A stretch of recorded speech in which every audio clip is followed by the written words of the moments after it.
Hi, here we are, Chapter 3. How does gender affect the monster?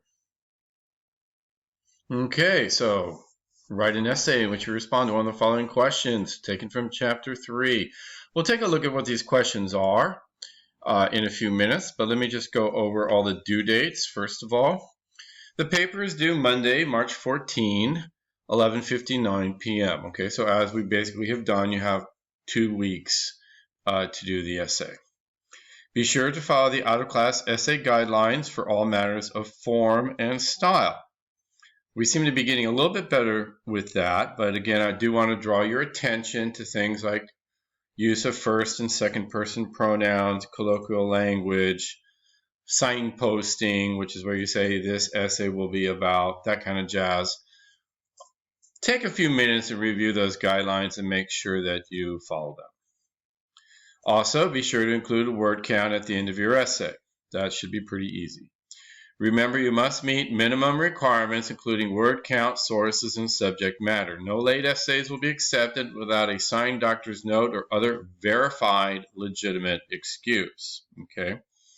Legitimate excuses do not include family vacations, they do not include work conflicts, and they do not include computer issues.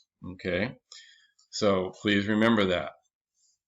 Now, as we have done on the previous 2 papers, we are breaking this down into some smaller parts. The first part, of course, is the thesis and topic outline, which is due on Canvas by Friday, March 4th, 11:59 p.m.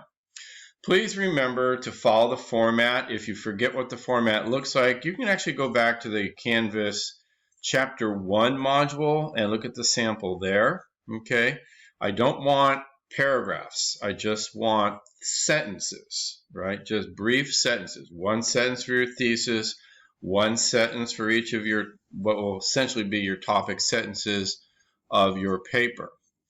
Please have MLA citation entries for 3 of your sources, none of which are from the textbook.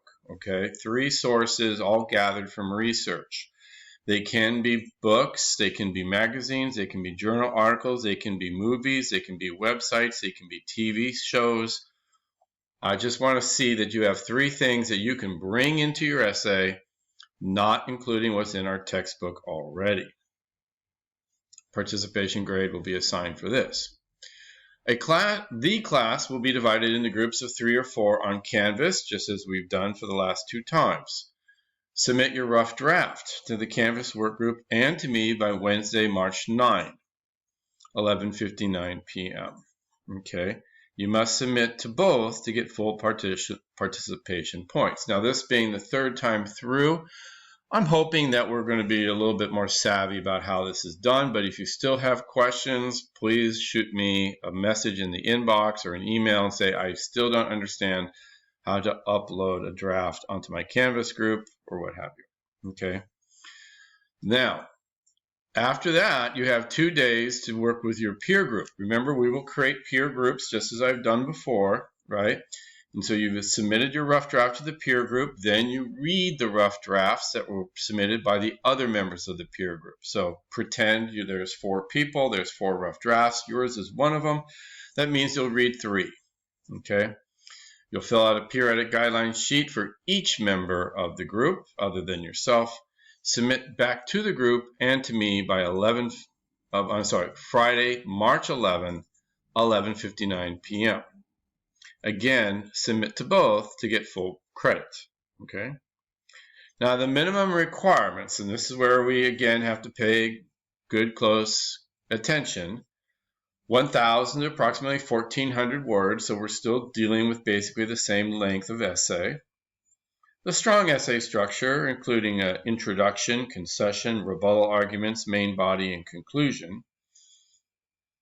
6 sources, so we've upped this, right? Last time it was 4, the first time it was 2, now it's 6. Do you see a pattern here?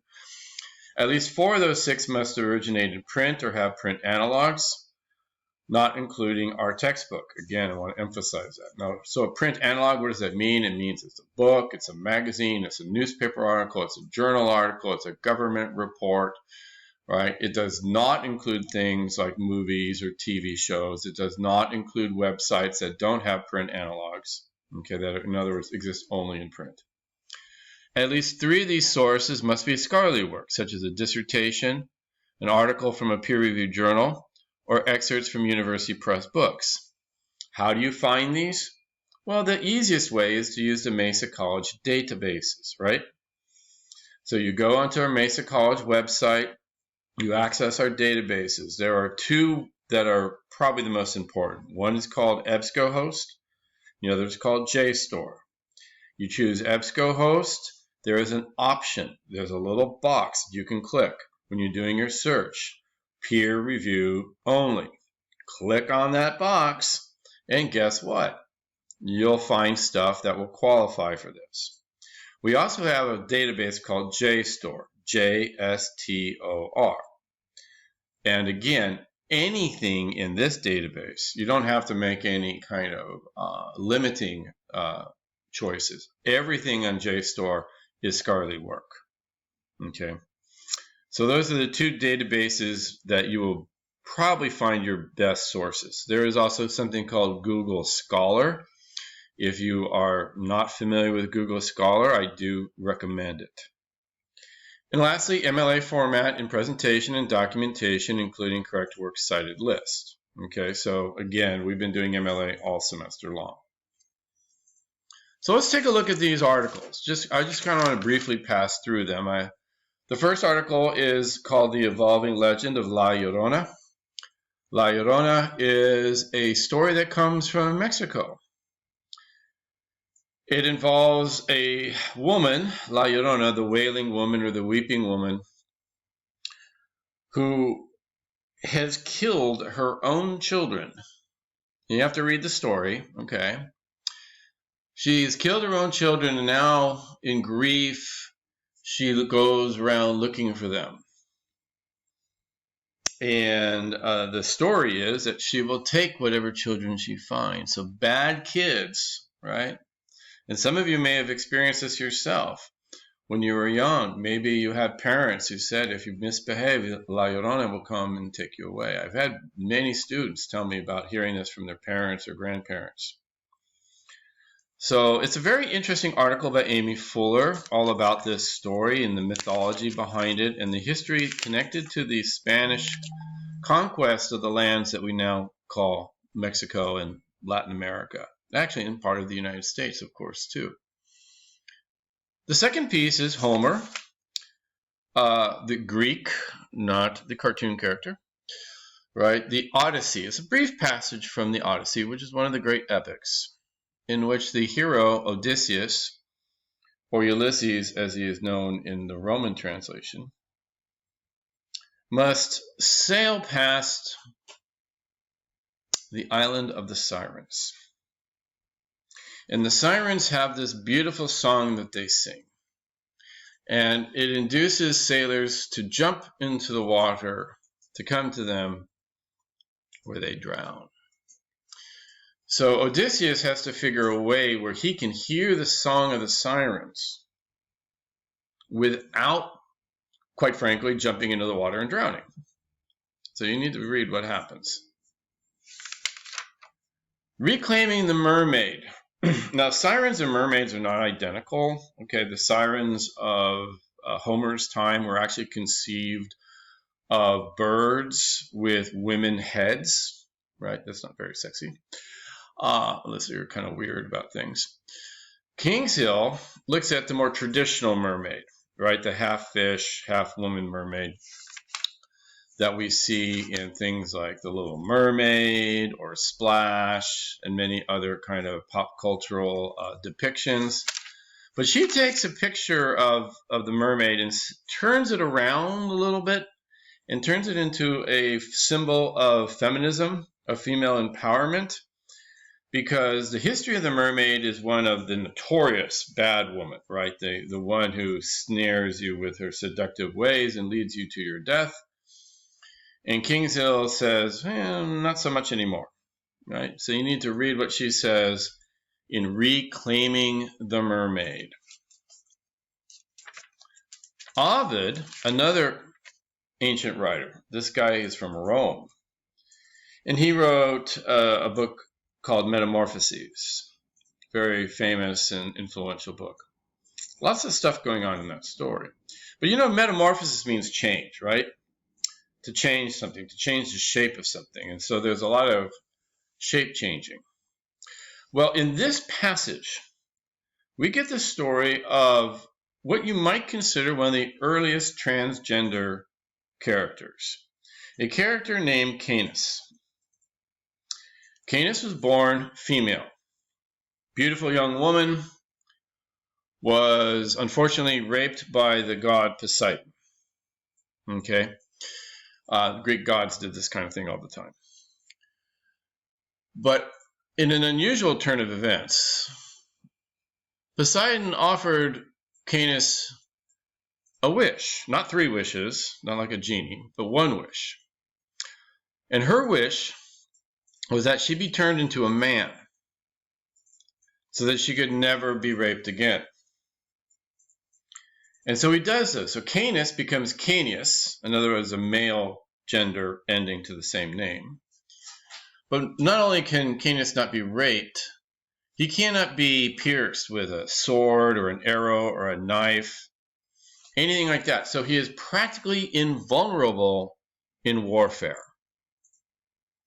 And this passage, called the Battle of the Lapis and the Centaurs, describes a very famous battle between Lapis, those are Greeks, basically a town of the Greeks, and the Centaurs, who are half men, half horse.